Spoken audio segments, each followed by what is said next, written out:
Hello, my name is Jeremy Rossman, and I will be discussing with you today assistive technology, assessment, and e-portfolios. Assessment is such an important part of what educators do. If a teacher is not doing assessments on a consistent basis, formal and informal, then the students will begin to fall behind. Over the course of 10 weeks, I've had the opportunity to review some fantastic resources that are going to help my school to be better equipped to serve our student population. Over the next few slides, I will discuss the AbiliPad assistive technology that I reviewed earlier in the semester, pathbright.com and livebinder.com, both e-portfolio tools. I will also be discussing the data analysis, how I decided which technologies to use. I will talk about the interview process. I will discuss the cultural, organizational, and economic decisions that I've made, and I will also discuss the recommendations that I will put forward to my school. As I approached this project, I was struck by one of the readings about assistive technology. And in an article by Shelley Haven, Assistive Technology Assessment, Find the Right Tools, she stated that half and possibly as much as 80% of assistive technology is abandoned by the prospective user. When I read that, I remembered the assistive technology sitting in the hallway in our elementary building, not being utilized by the student that the equipment was purchased for. This was stuck in the back of my mind as I proceeded to investigate new assistive technologies. And I didn't want an assistive technology that I would promote just sitting unused in a hallway.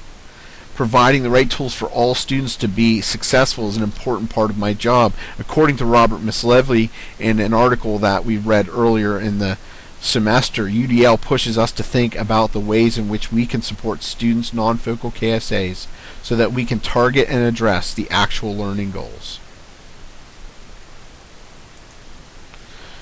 So anyways, I had an interview with Holly Montarzai, our occupational therapist, and we discussed what types of technology she was using for her clients. We discussed at length the importance of technology and what she was trying to accomplish, especially with a particular student named Tiffany. We spoke about her mobility issues and her ability to use her hands and fingers. We discussed how a particular tool would be beneficial for everyone of her classes, not just her therapy sessions. I saw the potential immediately. Tiffany has an iPad. She uses it all the time, and the tool is an application for an iPad. And teachers could use this to assess Tiffany in all of her classes. She had the tool, and we just needed to create the keyboards that coincide with their assessments. The next interview that I had was with my supervisor and administrative coordinator, William Deaver. I worked very closely with William, and we spent some time speaking about e-portfolios and their benefit. He's a very strong proponent of the use of this technology for assessment. He believes that it is a very good way to track the progress of students. He knows how important it is for students not only to collect artifacts, but to reflect on those artifacts. A couple of years ago, he was trying to begin a program called the 9th Grade Academy, where the students in 9th grade would be separated and immersed in their content with a focus on project-based learning. One of the requirements was going to be the implementation of an e-portfolio to save and document their learning. He thought of using livebinder.com, and he also considered using Google Sites as the place where students would gather their evidence of learning. He told me that he was leaning towards Google applications. Even though this did not get off the ground, he still believes and supports the use of digital portfolios. There can be no doubt in the benefit of using electronic portfolios in education at all levels.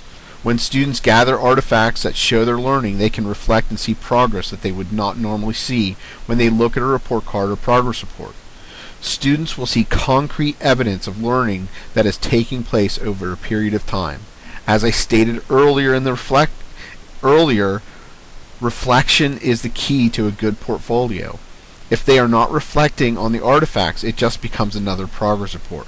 According to Given, Blast, and Freedom, e-portfolios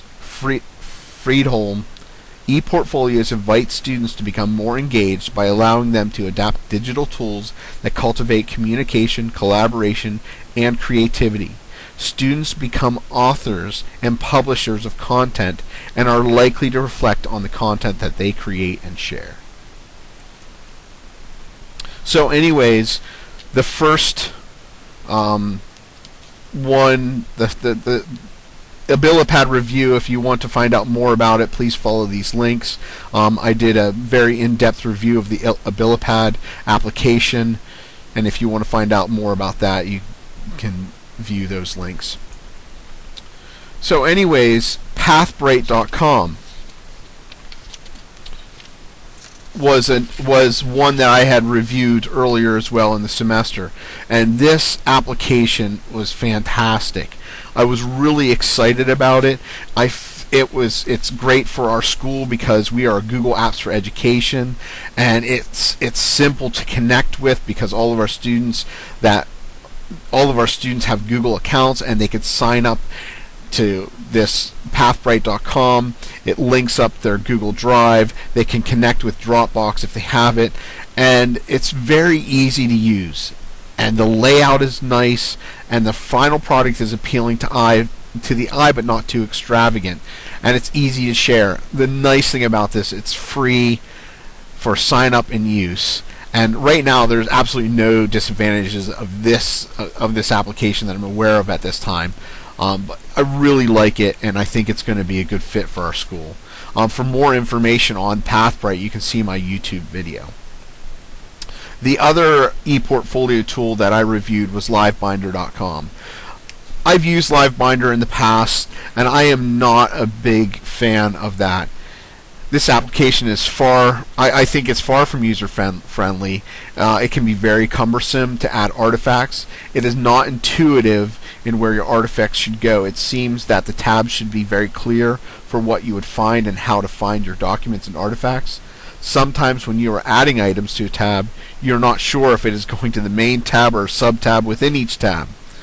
And when you add documents, as you can see on the right hand side of your screen, like a Word document, it doesn't embed the Word document. It just brings it up, and then to view it, you have to actually download it and view it.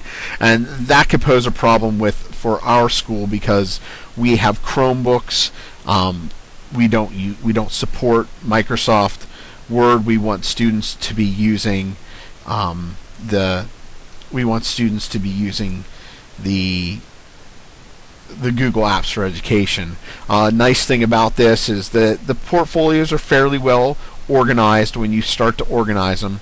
You can have several of them. You can see all of them on one page, which is nice. It is also free to sign up and use.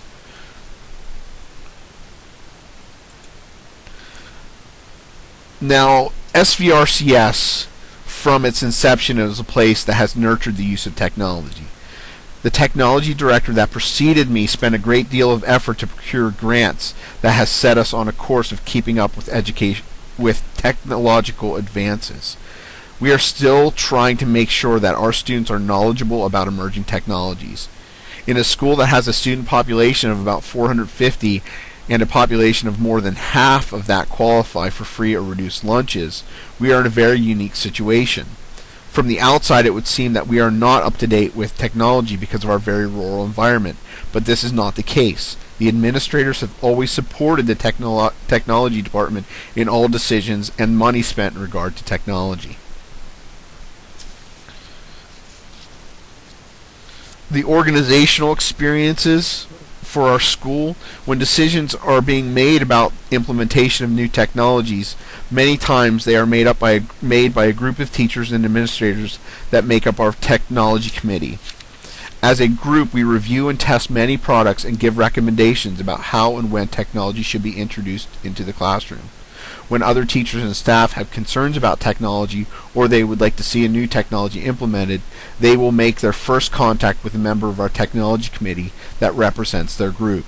I was able to bring my discovery of Pathbright.com to this group and get feedback from them on its possible uses.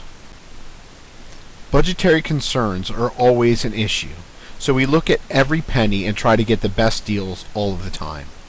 When we review a product as a team, we will always look at the bottom line first, Then we look at the value of the product.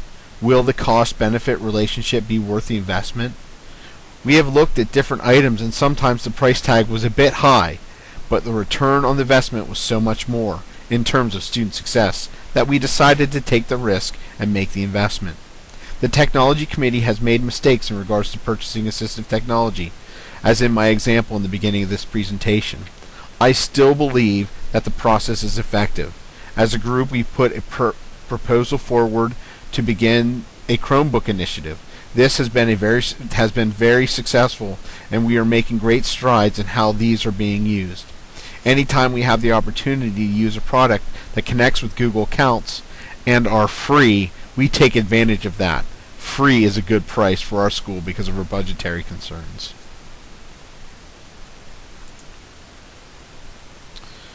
After reviewing the different e-portfolios and Abilipad, my professional recommendation is for the implementation of pathbright.com as a digital portfolio for all of our students for grades 7 through 12, with the options for grades K through 6 to be used as needed by individual teachers. I will also highly recommend the Abilipad application for use in the special education department. Pathbright.com, the technology committee will begin training them in the use, its use. Then we will prepare a lesson for the rest of the teachers. We will begin training in the use of these tools at the next teacher in service. After the training, the teachers will reflect on its use after probably about the third marking period. The technology committee will also push into classrooms to support teachers during the beginning of this implementation. And we're going to ask for feedback from students on its functionality, and we're going to ask for feedback from parents on its functionality and teachers as well. For Abilipad, the first steps for its use is to purchase licenses for all of the iPad devices that we have on our campus for students with disabilities. Then the technology committee will train the special education department on its use. Then teachers will reflect on its use and functionality. The technology will be on hand to support these endeavors. I really believe that PathBright and Abilipad are going to be useful tools that we're going to go forward with and use this year and into the future. Thank you very much for listening. This has been my presentation on e-portfolios and assistive technology. Thank you very much.